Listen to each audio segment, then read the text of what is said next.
Assalamualaikum warahmatullahi wabarakatuh. Waalaikumsalam warahmatullahi wabarakatuh. Selamat pagi anak-anak semua. Pagi Pak. Apa kabar hari ini, sehat? Sehat Pak. Alhamdulillah. Baiklah, sebelum kita mulai pembelajaran, coba diperiksa sekitarnya apakah ada sampah. Kalau ada tolong dibuang ya. Ini sampah tolong dibuang ya. Itu juga sampah dibuang. Nah, itu kursi juga dirapiin, meja-meja juga dirapiin ya. Supaya kita belajar dengan nyaman, dengan semangat di pagi hari yang cerah ini ya. Baiklah, mungkin sebelum kita belajar, alangkah lebih baiknya kita berdoa terlebih dahulu. Tolong Habib dipandu doanya. Bismillahirrahmanirrahim. Rabbi shrah li sadri wa yassir li amri wahlul 'uqdatam min lisani yafqahu qawli. Rabbi zidni ilman warzuqni fahman. Amin. Alhamdulillah, semoga pembelajaran kita hari ini diberkahi oleh Allah Subhanahu wa taala. Jadi, pada hari ini sesuai dengan yang Bapak bilang minggu kemarin, kita akan belajar tentang materi perdagangan internasional. Jadi, pada hari ini kita akan belajar tentang materi perdagangan internasional. Minggu kemarin, Bapak sudah menjelaskan sedikit tentang materi perdagangan dalam negeri. Nah, minggu kemarin juga Bapak sudah pernah memberitahukan kepada anak-anak bahwa untuk materi perdagangan internasional ini dibaca-baca di rumah. Apa sudah dibaca? Sudah Pak. Nah, baik. Baiklah, Bapak akan menjelaskan tentang materi perdagangan internasional. Coba semuanya dibuka buku paketnya semua. Halaman 154. Sudah dibuka? Sudah Pak. Nah, coba anak-anak lihat. Di sini ada materi perdagangan internasional. Materi yang pertama itu pengertian perdagangan internasional. Nah, di buku ini dijelaskan bahwa perdagangan internasional itu merupakan sebuah proses pertukaran barang dan jasa antara dua negara atau lebih dengan tujuan mendapatkan keuntungan atau laba. Nah, disinilah letak perbedaan antara perdagangan dalam negeri dan perdagangan internasional.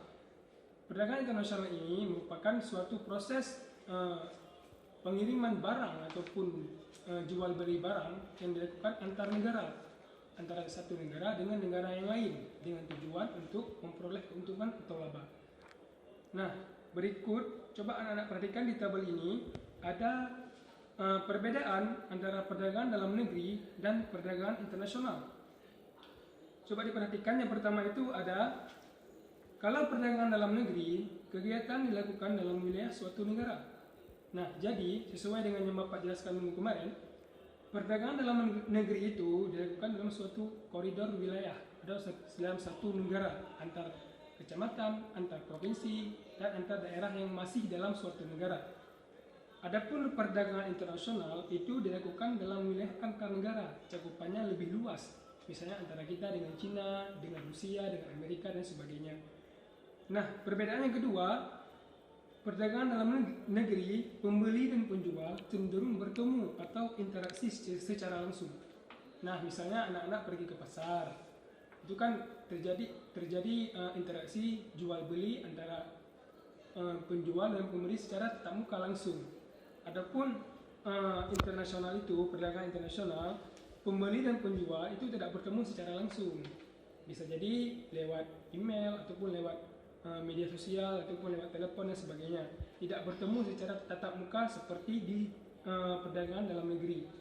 Kemudian yang ketiga ada mata uang yang digunakan dalam negeri itu sama. Misalnya perdagangan dalam negeri itu mata uang yang digunakan itu sama. Misalnya Indonesia itu menggunakan mata uang rupiah. Jadi dalam hal proses jual beli itu digunakan mata uang rupiah, tidak menggunakan mata uang yang lainnya. Adapun perdagangan internasional itu mata uang yang digunakan berbeda, tidak hanya satu mata uang karena antar negara, sehingga menggunakan devisa. Kemudian yang selanjutnya, kalau dalam negeri itu tidak dikenakan biaya masuk, hanya biaya retribusi saja. Adapun perdagangan internasional itu karena cakupannya lebih luas dan antar negara, maka adanya pajak dan biaya masuk. Kemudian selanjutnya, kalau perdagangan dalam negeri itu biaya angkutnya lebih murah. Nah, karena cakupannya itu lebih sedikit, tidak luas seperti perdagangan internasional yang antar negara, hanya antar provinsi atau antar daerah-daerah tertentu. Jadi biaya angkutnya itu lebih murah. Kemudian kalau antar negara itu biaya angkutnya lebih mahal karena cakupannya lebih luas. Itu antar negara. Bisa jadi menggunakan kapal, menggunakan pesawat dan sebagainya. Jadi untuk biaya angkutnya itu lebih mahal. Nah, selanjutnya kualitas barang bervariasi kalau dalam negeri karena banyak yang melakukan produksi sehingga kualitas barangnya pun bervariasi. Ada yang kualitasnya rendah, ada yang kualitasnya tinggi. Adapun kualitas barang yang melakukan perdagangan internasional itu ada standarnya. Kalau belum mencapai standar internasional maka tidak boleh dilakukan perdagangan internasional. Nah, yang terakhir, peraturan perundang-undangan sama atau hukum nasional itu kalau dalam negeri. Kita dalam negeri ada Undang-Undang 45, ada peraturan yang mengatur tentang perdagangan. Jadi kita menggunakan asas hukum tersebut. Kalau perdagangan internasional itu tidak menggunakan hukum dalam negeri. Perdagangan internasional itu ada hukum internasional yang mengatur, tidak memakai hukum dalam negeri. Nah, jadi untuk segala peraturan perdagangan internasional itu ada hukum yang mengatur, yaitu dinamakan dengan hukum internasional. Sampai di sini paham? Paham, Pak? Ada yang ingin ditanyakan? Tidak ada, Pak. Baik. Kemudian kita lanjut ke materi yang kedua. Nah, coba dibuka halaman 156. Sudah dibuka semua? Sudah, Pak. Nah, jadi di materi yang kedua ada faktor yang mendorong terjadinya perdagangan internasional. Nah, di sini ada 5 faktor. Coba Anda perhatikan. Yang pertama itu ada faktor perbedaan sumber daya alam yang dimiliki oleh setiap negara. Nah, jadi antara satu negara dengan negara yang lain itu memiliki potensi sumber daya alam yang berbeda-beda. Misalnya di Indonesia, kita negara tropis, tanah kita subur, segala tanaman hidup di sini. Sedangkan di Arab Saudi itu gurun, pasir. Mereka tidak bisa menanam sayuran, tumbuh-tumbuhan, tidak akan tumbuh di sana. Maka mereka perlu untuk melakukan impor sayur-sayuran tersebut dari negara kita atau dari negara-negara lain yang menghasilkan tumbuh-tumbuhan dan sayur-sayuran. Nah, yang kedua, perbedaan tingkat kualitas sumber daya manusia. Ini juga menjadi faktor pendorong terjadinya perdagangan internasional. Karena tingkat kualitas sumber daya manusia antara satu negara dengan negara yang lain itu berbeda. Misalnya negara kita itu kualitas sumber daya manusianya tidak terlalu tinggi seperti di Amerika Serikat. Nah, mereka bisa menggunakan teknologi berbagai macam yang sudah sangat modern. Adapun di kita itu masih ada yang menggunakan manual karena terbatasnya kualitas sumber daya manusia kita. Sehingga ada penemuan-penemuan terbaru ataupun teknologi terbaru yang kita tidak bisa gunakan ataupun tidak ada di dalam negeri kita dapat mengimpornya dari negara yang lain. Nah, kemudian yang ketiga, perbedaan ilmu pengetahuan dan teknologi. Ini juga sama, keterbatasan ilmu pengetahuan kita terhadap teknologi juga memicu terjadinya perdagangan internasional. Kemudian yang selanjutnya ada perbedaan budaya suatu bangsa. Nah, contoh di buku ini ada misalnya seni ukir dan batik Indonesia merupakan daya tarik sendiri bagi negara lain untuk membeli barang tersebut. Demikian juga keramik Cina menjadi daya tarik tersendiri bagi negara lain. Nah, jadi budaya di Indonesia itu adalah batik. Batik itu merupakan budaya bangsa Indonesia. Sedangkan di negara lain tidak ada. Maka terkadang orang tertarik dengan budaya kita sehingga mereka mengimpor barang tersebut ke negaranya. Yang terakhir adalah perbedaan lain yang mempengaruhi perdagangan internasional yaitu perbedaan harga barang, perbedaan upah, biaya produksi, serta perbedaan selera masyarakat. Nah, sampai di sini, apakah Anda sudah paham semuanya? Sudah, Pak. Baik. Ada yang ingin ditanyakan lagi? Tidak ada, Pak. Baik. Kemudian yang materi yang terakhir ada manfaat dan hambatan perdagangan internasional. Nah, mari kita lihat. Di sini yang pertama ada manfaat perdagangan internasional. Coba Anda perhatikan. Adapun manfaat yang diperoleh adalah sebagai berikut. Yang pertama, setiap negara dapat memenuhi kebutuhan akan barang dan jasa. Nah, seperti yang Bapak jelaskan tadi, misalnya ada barang yang tidak ada di negara kita, dengan adanya perdagangan internasional, maka kebutuhan akan barang tersebut dapat terpenuhi. Kemudian yang kedua, setiap negara dapat menciptakan spesialisasi produk, yaitu membuat barang yang produksi yang khusus, memiliki ciri khas yang tidak dapat dihasilkan oleh negara lain seperti batik tadi, itu kan budaya khas Indonesia. orang lain mungkin tidak bisa memproduksinya, jadi hanya ada di kita. Jadi orang yang ingin batik itu mengekspornya dari negara kita. Kemudian yang ketiga, penduduk dari negara yang melakukan perdagangan akan mendapatkan barang dengan mudah dan harga yang murah. Kemudian selanjutnya, mendorong kegiatan produksi. Setiap negara berusaha memperluas pemasaran barang hasil produksi. Apabila pemasaran semakin luas, maka produksi dapat ditingkatkan sehingga permintaan terpenuhi. Nah, dengan adanya perdagangan internasional ini, maka setiap negara itu berlomba-lomba untuk memproduksi barang yang mungkin tidak ada di negara lain, maka diproduksi di negara tersebut sehingga dapat mengekspor barang-barang tersebut sehingga dapat menghasilkan pendapatan bagi negara. Kemudian kegiatan produksi dapat meningkatkan hasil sehingga perusahaan bertambah maju dan membuka kesempatan kerja bagi para masyarakat.